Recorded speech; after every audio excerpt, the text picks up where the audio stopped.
Kami menyampaikan beberapa keberatan yang disampaikan oleh Pak Paslon.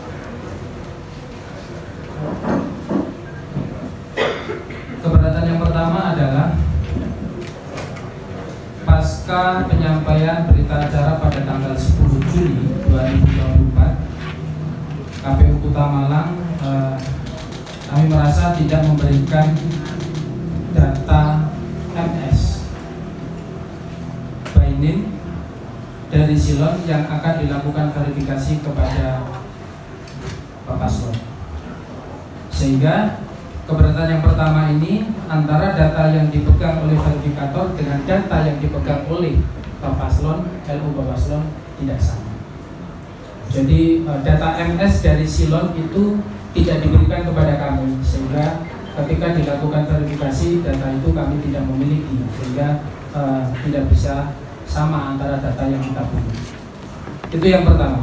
Kedua, bahwa jajaran KPU Kota Malang tidak secara aktif melibatkan LU di tingkat kecamatan dan tingkat kelurahan.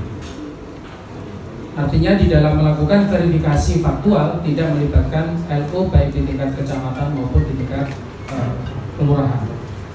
Ketiga, bahwa ada data TDT tidak dapat ditemui itu diragukan oleh kami karena tidak ada LO yang dilibatkan. Ya, jadi tidak ada LO dari penghubung yang dilibatkan. Yang keempat, bahwa verifikasi faktual terhadap TDT dilakukan dengan pengumpulan pendukung dalam waktu yang sangat singkat, kurang dari 24 jam. Itu pun disampaikan pada tanggal 21 Juli 2024. Jadi ini batas akhir.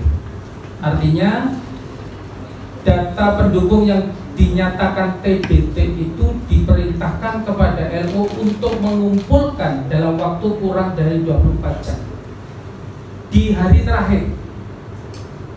Kalau misalnya TDT dalam satu kelurahan 100 diberi hanya waktu 1 hari untuk mengumpulkan 100, ini suatu hal yang sangat mustahil bisa kita lakukan. Bahkan penyelenggara pun mungkin tidak bisa melakukan untuk dikumpulkan jadi satu untuk dilakukan verifikasi. Itu keempat. Yang kelima, tidak ada sosialisasi yang memadai perihal teknis dan jadwal atau tahapan proses verifikasi faktual kepada LU. Kemudian yang keenam, kalau dinyatakan bahwa LO tidak wajib dilibatkan di dalam verifikasi faktual, kami dapat menemukan petunjuk di dalam lembaran kerja Verfak. Di dalam kolom di bawah itu ada kolom LO yang harus menandatangani. Ya. Jadi dalam form LK Verfak terhadap kolom atau terdapat kolom tanda tangan LO, sehingga bagi kami itu adalah keterlibatan LO dari bakal pasangan calon adalah suatu hal yang wajib dilakukan oleh verifikator agar hasilnya dapat dipertanggungjawabkan. Dan perlu ini dilakukan transparansi. Kebetulan ada Bawaslu dan ada KPU, komisioner di tingkat kabupaten kota. Ini yang harus dilakukan transparansi. Jangan sampai ada hal yang sifatnya subjektivitas terhadap Bapak Paslon sehingga dilakukan atau tidak dilakukan verifikasi faktual oleh penyelenggara baik di tingkat kecamatan maupun di tingkat PPS langsung dilakukan TDT. Ini berarti suatu hal yang sewenang-wenang.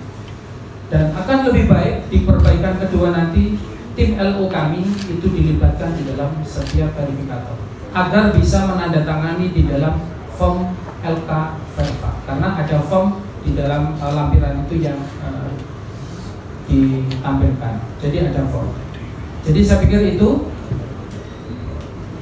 ya agar ke depan, karena ini masih ada waktu Pak Ketua dan Bapak Komisioner dan Bawaslu, masih ada waktu di perbaikan kedua agar ke depan bisa diperbaiki. Tidak ada melakukan abuse of power, ya, supaya ada transparansi itu mungkin di tingkat lapangan ya Pak Ketua ya. Jadi kesewenang-wenangan itu data kami tiba-tiba karena tidak melibatkan LO tiba-tiba di TDD-kan misalnya, tidak ketemu di TDD-kan gitu. Jadi saya pikir menurut kami supaya bisa kita bertanggungjawabkan kepada masyarakat di Kota Malang, sama-sama fair, sama-sama transparan, ini menurut saya LO kami di dalam setiap verifikasi wajib dilakukan. Kenapa? Karena di dalam form itu ada tanda tangan LO.